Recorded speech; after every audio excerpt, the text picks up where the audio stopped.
get started. So along the lines of Sneha's conference from Friday, we're trying to work on practical application of your knowledge, troubleshooting, and then more complex management of hospitalized patients as we kind of enter the finish line of this year. So as you may have guessed from the very subtle title of this presentation, we're going to be talking about some of the common line complications we see in hospitalized patients. In going through this and preparing for this talk, I kind of came to appreciate that I think we're seeing more and more lines for longer and longer in patients, especially with COVID.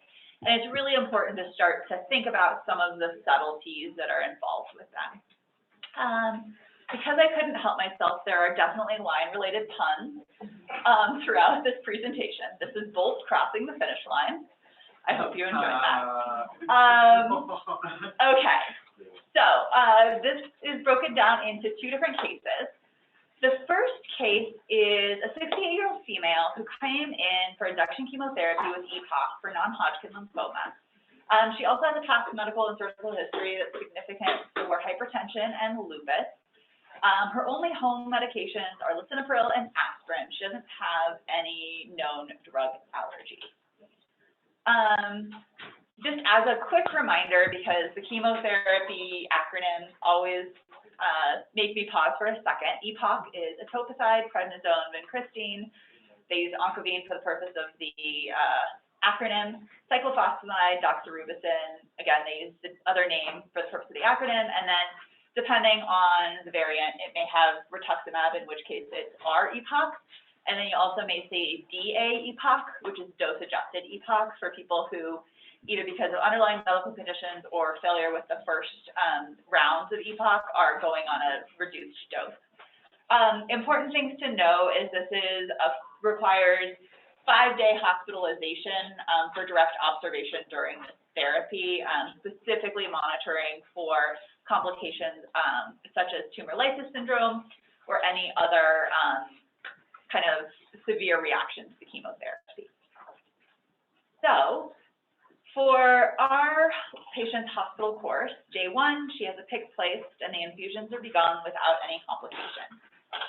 Day 2, she's a little bit nauseous, but still tolerating PO and feeling generally well. And now we come to day 3.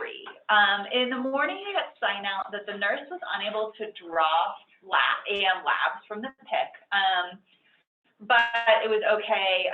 She's a pretty easy stick. She's still well hydrated, so they got them from just a peripheral vein. When you pre-round this morning, she was asleep. Her lab looked good, so you didn't wake her up. But when you're there in round, she says she's feeling well, does think her right arm is a little bit painful, maybe she slept on it wrong. Then, of course, at 11:30, as you're getting ready to go to lunch, you get a secure chat that all of our pumps are alarming and the PICC really isn't infusing any longer. What comes to mind? What are you guys worried about? Excellent. So what now if we're worried about a clot? This is a choose your own adventure. You can do all, none, some of the above. Examiner and then do ultrasound. Yeah, absolutely. Thank you. I think in this case, even though we do want these infusions to keep going, many of them are supposed to be continuous.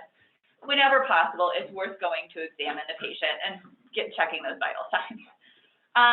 So you take a look at her. Again, the vital signs are stable. Importantly, she does have a slightly reduced pulse at the right radius, the side with a PICC.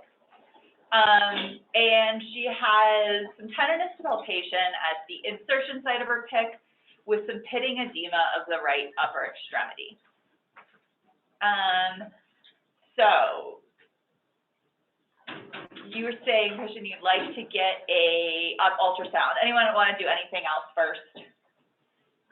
I think that's reasonable. You could get repeat labs. They're going to be entirely unremarkable and unchanged. And the chest x-ray really just demonstrates a PICC. So you get this ultrasound, obviously looking for a DVT. And the important points here are always our pretest probability. How likely is a DVT in a patient? So for patients with any kind of central access PIC or a central line, there are a couple scoring systems. This is a less formal scoring system. It just goes from 1 to 3. You get 1 point if the answer is yes to any of these questions. And there's -1 point if there is another explanation for the patient's symptoms. More pertinent to our patient, there's the Michigan risk score for PIC-associated DVT. And this touches on a lot of the important considerations that we should be thinking about in any patient with a PIC, if there's really any change in status to the function of that PIC. So was there any other central venous catheter present at the time of the PIC placement? This is especially common in patients who might be in the ICU, had a central line, or getting renal replacement therapy, and then got a PIC placed for long-term antibiotic use. But there were a couple different lines in that endothelium at the same time. Also, do they have kind of any evidence of an inflammatory response with the leukocytosis? How many lumens are there in the PIC? That's a good reminder that the more lumens and the larger diameter there is of a PIC or any line, that increases the risk of a thrombus in that line. With the idea of just there's less flow around the line, causing more stasis after you already caused the endothelial disruption by placing the line in the first place. And then certainly if you have any history of venous thromboembolism or active cancer, especially if it's treated with chemotherapy or hospitalization, makes it more likely. Looking through case series and meta-analysis of who gets DVTs with central lines, it's really challenging because the more you look for DVTs, the more you get them.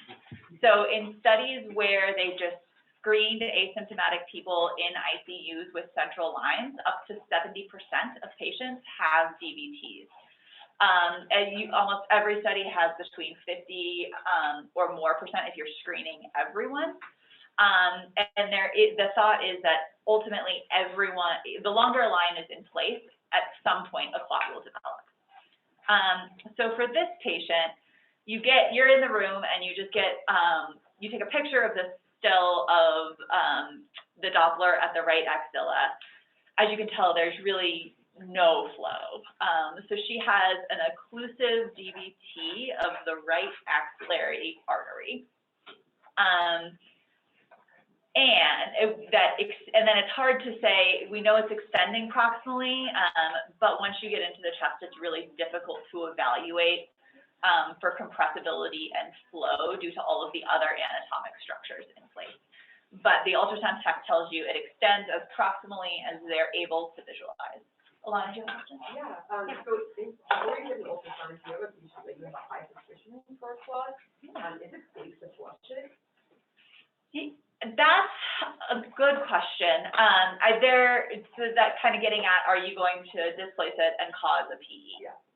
And that is, like, in the reading I did, there wasn't any, like, there's not a strong contraindication to do that, unless you already have hemodynamic instability that's suggestive of a PE. So it's okay to try. Just think about the patient in the moment. So that gets at exactly, like, what do we do for this patient?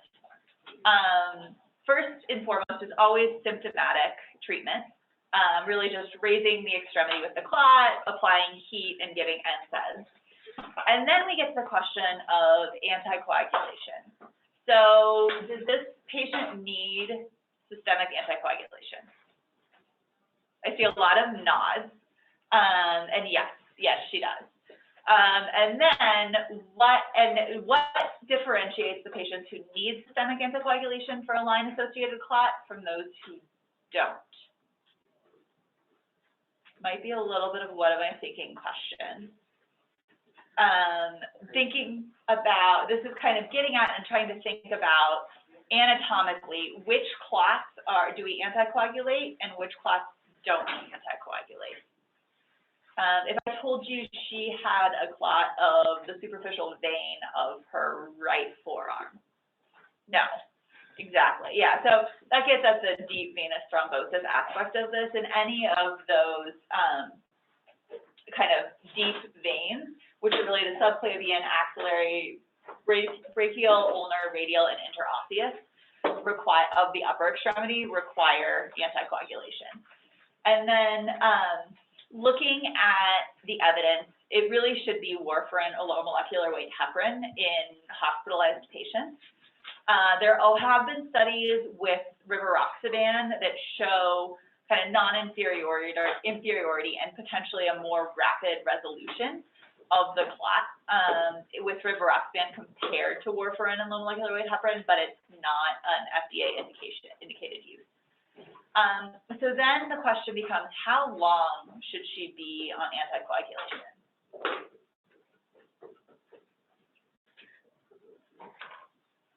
Yeah, it's provoked. Yeah, provoked, excellent. And so 3 months or so? Yeah, and that's usually 3 months. The challenge here in this patient is if she has this PIC and she needs the PIC for ongoing chemotherapy, she would likely need it as long as she's on chemotherapy. Is there an alternate way to provide the chemotherapy that's less thrombogenic than a PIC?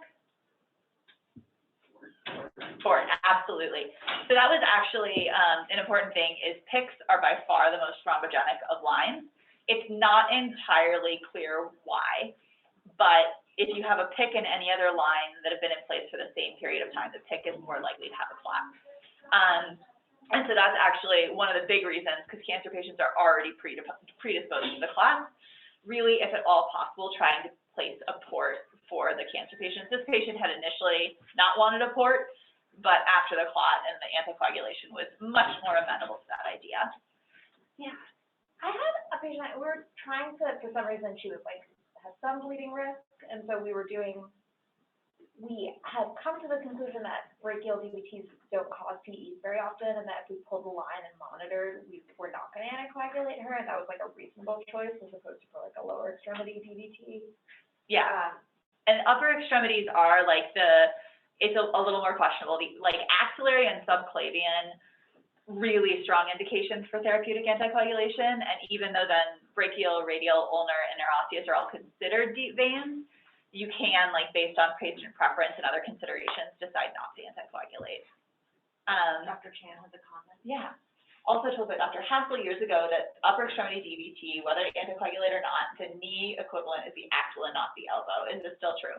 Yeah, that was from what all of my readings said is, unless there are other strange patient considerations, like this is the patient's 14th clot, or they already had evidence of a pulmonary embolism, and the only clot you can find is a distal clot in the upper extremity.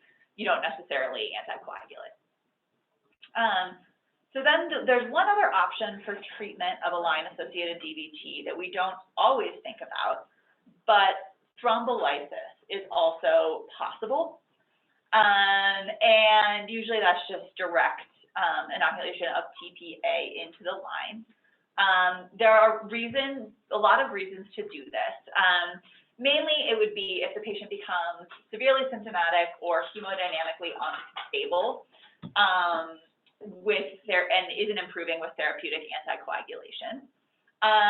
But also, it's worth considering for anyone who has thrombosis of axillary or subclavian veins. I'm not sure why this is the indication, but that's one of the things that most of the hematologic societies agree on. If you UpToDate treatment of line-associated DVT, there's literally 4 pages of links to the recommendations from different societies, just to give you an idea of like how many opinions there are about the topics. But these are the kind of things everyone agrees on. Other reasons you should think about thrombolysis are if the patient has good performance status at baseline, has had symptoms for less than 14 days, a life expectancy greater than a year, and a low risk of bleeding. The thought being the risk of thrombolysis in these patients is relatively low and they're likely to experience long-term benefit.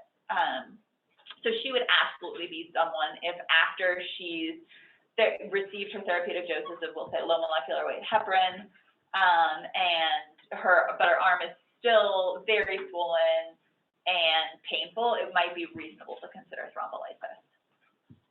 And when we talk about thrombolysis, that's different than like the TPA to keep line open if it's getting sluggish, like this is like a true. Yeah, this would be a higher dose, exactly.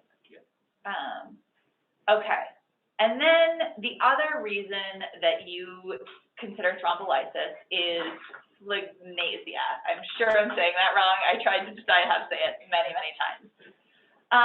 But what is sligmazia? It is not from Harry Potter, although it sounds exactly like something from that. There's two kinds, albadolins and cerulidolins. And these are kind of critical limb ischemia and vascular emergencies. So albadolins comes first, and it means white and painful extremity. And it is in the setting of an acute deep vein only near complete thrombosis that's beginning to impact arterial drainage. So it doesn't last for very long, but it's a patient. It is most often, both of these are most often seen in pregnant women because they already have mechanical compression of their iliac and femoral veins by the uterus. And then in addition to that, if there's a clot, there is decreased arterial flow in addition to venous return. And you see the decrease in arterial flow first, followed by the diminished venous return when it becomes cerulidolins or blue and painful. Both of these, again, are vascular emergencies. If you are called to see a patient for a known line thrombus or concern for a line thrombus and you see either of these, you'd want to immediately talk to the pharmacist about thrombolysis and then call vascular surgery because they most often need some sort of vascular intervention. Okay, any questions or thoughts about line-associated DVTs? Oh, yeah, I think muscular people can develop upper DVT, rocky pitcher. I think as an MPH shatter, I think, and thrombolysis or thrombectomy. That's a really good point, Dr. Chan. That all sounds familiar and correct, but admittedly, I was focusing on the hospitalized patient and not the well athletes, but I know for certain Serena Williams did develop that upper extremity DVT. We'll have to look into that. I can look into that, send some paper or information out. Thank you. Okay, so I also love this line-related pun because even though geometry is far behind us, hideous tan line. Anyways, made me smile. Okay, so case 2, we have a 48-year-old gentleman who's hospitalized for polytrauma following a motor vehicle accident. You're on med consult, and rehab medicine calls you on hospital day 76 because the patient has fever to 38.8, so a real fever. And looking through the chart, you see that his course has been complicated so far by a ventilated-associated pneumonia as well as C. diff. He did have a prolonged ventilator wean and was trached, but it was decannulated about 2 weeks ago. And his past medical history is significant for Crohn's with multiple enterocutaneous fistulas, leading to failure of enteral nutrition, and so he's on TPN. Any thoughts or initial considerations for this gentleman? Worried about like a bloodstream infection. Yeah. Also like potentially anemia with his TPN. Excellent. Yeah. So Oliver is hitting it on the head. He's worried about a bloodstream infection, especially lymphedema, in the setting of this TPN. And that's exactly correct. TPN, just making the point, people on TPN are predisposed to infections, especially blood-brain infections and especially fungal infections. So what would you guys like to do now? Vital signs, makes sense. Yeah, I think that's very great. So you go and see him, and his vital signs are suggestive of a SIRS picture.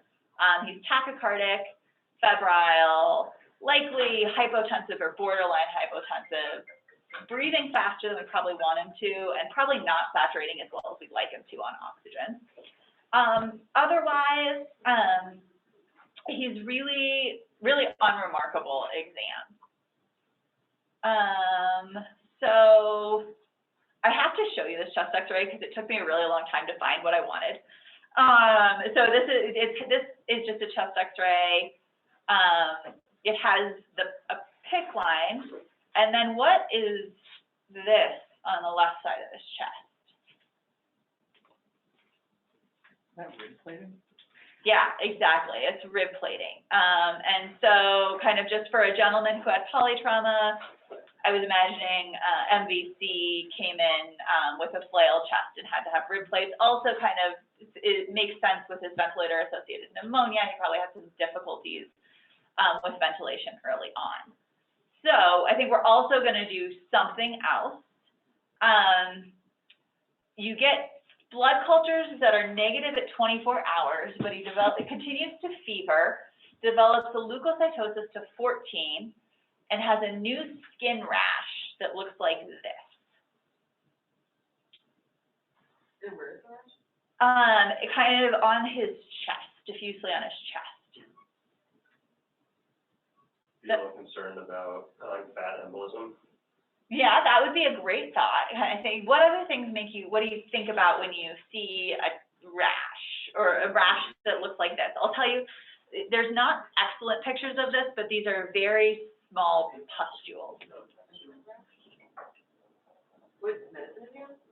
So he's not on any like medication right now. He's really just getting the TPN and has like VTE prophylaxis, as well as I think that's about it. He's not on any antibiotics, although he has been on oral vancomycin for C. diff and broad spectrum antibiotics for ventilator-associated pneumonia earlier in his course. What was the word you described? How did you describe a rash? Small pustules. Dr. Chan is calling this a candidal rash. Yes, and that is right on. So this is actually a classic rash for candidiasis or candidemia. Is diffuse pustular rash. Sometimes it's like localized on one part of the body. It may be all over the body. But you notice this, and at 36 hours, 2 out of 2 blood cultures return for a candida species. So that was the easy part. We know that he has candidemia, which is, as Oliver said, a very common, not common, but it's most common in our immunosuppressed patients with TPN. Other risk factors include IV drug use, any kind of central venous catheter, recent broad spectrum antibiotics, acute renal failure, especially if they require renal replacement therapy, likely because they have a line, and then a history of abdominal surgery or GI perforation, as well as the extremes of age. So the history of GI surgery, abdominal perforation was interesting to me. I think it's worth noting that there's kind of 3 different ways that people get candidemia. One is likely what this gentleman had, that he has a long-term indwelling central line.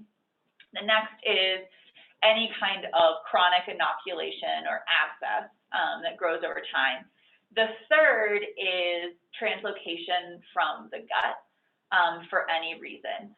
Because I think it's important to remember Candida is kind of a normal part of our flora, but can become pathogenic. So it's most often due to Candida albicans, but it's very important to consider other species and get speciations for several reasons.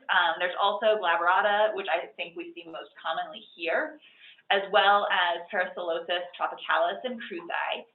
And then I was telling Sneha, until I was preparing this talk, I'd completely forgotten about Candida auris, which is the new and terrifying multi-drug resistant Candida. First found in South Korea, but now emerging kind of as a nosocomial source of infection around the world. So, how do we what's the gold standard? What's the best way to diagnose these infections? Kind of a trick question. Culture, yeah. So the ideal is a blood culture, as always, but they're only about 50% sensitive, which I didn't realize. I feel like I'm like, well, everyone I've treated for candidemia had a positive blood culture. Well, that might be the wrong sample, but recognizing that maybe some of those patients that aren't getting better on broad spectrum antibiotics, if we don't have fungal coverage, even if we don't have a positive blood culture, it's worth considering. Yes. And then the other options, I know we've seen the MULDO, TOF, and S. I wrote out the acronym because I think all of these it's worth understanding what they do. Essentially, this is a test on a colony grown from blood cultures that can help identify the species in as little as 30 minutes. Other options are the beta-D-glucan. Again, it's a great rule out test in that if beta-D-glucan is negative, it's unlikely to be a fungemia. But if it's positive, you don't know for sure if it's Candida, you don't know that it is a fungal infection, you kind of don't have much more information. And then there's the T2 Candida.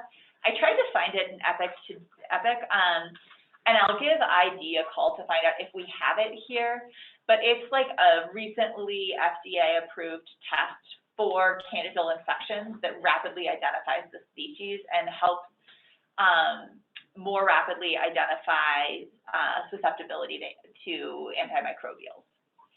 And then there's also always PCR. Again, PCR and blood cultures together are the best way to detect an infection, just because both of them aren't as sensitive as we'd like.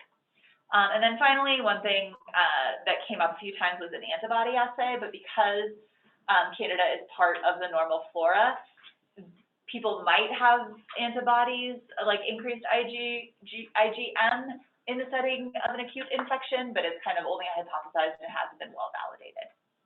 And so, as Dr. Chan's hinting at, treatment. What do we do now? I think while you're waiting, you're probably going to start them on broad spectrum antibiotics. And what antifungal do you want to start the patient on? Yeah, so a kind of Candid, exactly. So first and foremost, being broad until you know susceptibility is vital, because there's emerging azole resistance in all of the nosocomial species we see, as well as a kind of Candid resistance, and then C. auris is multi-drug resistant, and you're in trouble. Fortunately, we haven't really been seeing that in Denver, but I just want to put it on our radar. So the IDSA recommends a kind of Candid as initial treatment in non-neutropenic patients in the hospital. If it's a non-critically ill patient, and for some reason you're really against the kind of Candid, you could do an azole. The big difference, I will point out, in neutropenic patients who are also very likely to have a candidal bloodstream infection, azoles are not recommended as first line, and you really should go with the echinocandins. I just have this illustration here reminding us how the echinocandins work, and it directly inhibits the FKS production of beta-D-glucan. They're lovely because they only affect fungal cells. They don't have direct effects on human cells. So they have far fewer negative side effects compared to like amphotericin. And it is okay if due to recent susceptibility testing or patient factors to start with amphotericin if you know about right away. You always want to continue the therapy for 2 weeks after the blood cultures have cleared and the line is removed. And then you need an ophthalmology evaluation within 1 week. Why is that? Yeah, you can have all kinds of eye manifestations, specifically the chorioretinitis and vitreitis. If this is a neutropenic patient, you want to wait until their ANC recovers to do the ophthalmologic exam, just because you risk seeding, and it can be difficult to interpret in a setting of neutropenia. Amelia, I have 2 questions. Yeah. Do we just order like the regular blood culture order to see if there's Candida on there, or is there a different way they do the culture? It usually is different. I think going back to, let me look, maybe it's the next one. Let me see. So I did have a picture somewhere, I thought, of Candida albicans, and it does grow on what's called Sultan agar. When you get a blood culture and you're thinking of a candidal infection, you should probably not only put in the comments, like, with concern for fungemia, but call the lab and let them know to make sure that it's cultured on all of the appropriate media. Because it can grow on blood agar, but it's going to take longer. And if you have it on the appropriate agar, it should grow more quickly. You can also call ID and just ask, like, hey, I'm worried about fungal infection here, fungemia, what culture should I order? And they can help you. And then how, like, for gram-positive, you repeat Q48 hours, how often should I be repeating these cultures? These cultures, they say either every day or every other day. I think in practice, most often it's every other day, just because it takes a while to clear, and it usually saves some sticks, because blood cultures aren't anyone's favorite. I think if it was something that they were very unstable, and you really wanted to be sure that you were treating completely and they were clearing, then you might do it every day. The other consideration, I haven't seen this, but fungemia and Candida and infective endocarditis is possible in IV drug users. It certainly is less common, but it would be for someone who has blood cultures that aren't clearing despite appropriate treatment, history of IV drug use. It's certainly worth considering a TEE to better evaluate those valves. Nice. Will the vegetation be mushroom shaped? Oh, that would be so cool. Okay. Well, that is all I had. Obviously, there are a lot of other line-associated complications, but kind of just pointing out the big ones, throwing PICCs under the bus a little bit, because although they do have a lot of wonderful benefits, they tend to be the most prone to infection as well as clots. And if at all possible, we want to avoid them in our patients. Any other questions, thoughts, concerns? Another really good teaching point that's in there is fundamental, but, line-associated infections come up in my second, third pass of, like, what's happening with this person. And on the physical exam, the line site looked absolutely fine. It's just a good point that, like, in no way, like, rules in or rules out, like, a line-associated infection, because it's on the inside. It has nothing to do with, like, the soft tissue on the outside. Excellent. Just for anyone, if you couldn't hear, Jason is making a point that line-associated infections and complications very rarely have actually physical exam findings, unfortunately. So don't let that lull you into a false sense of security. Nice job, guys. And then, yeah, here are the IDSA candidiasis guidelines. Fortunately, there's really only kind of one set of guidelines for candidiasis. But it's worth, any kind of line-associated DVT, certainly worth talking to pharmacy as well as heme to get their opinion on the next best step for anticoagulation. Nice job, guys. Have a great rest of your day, and we'll see you tomorrow. Hey, what's up? Taking it all done.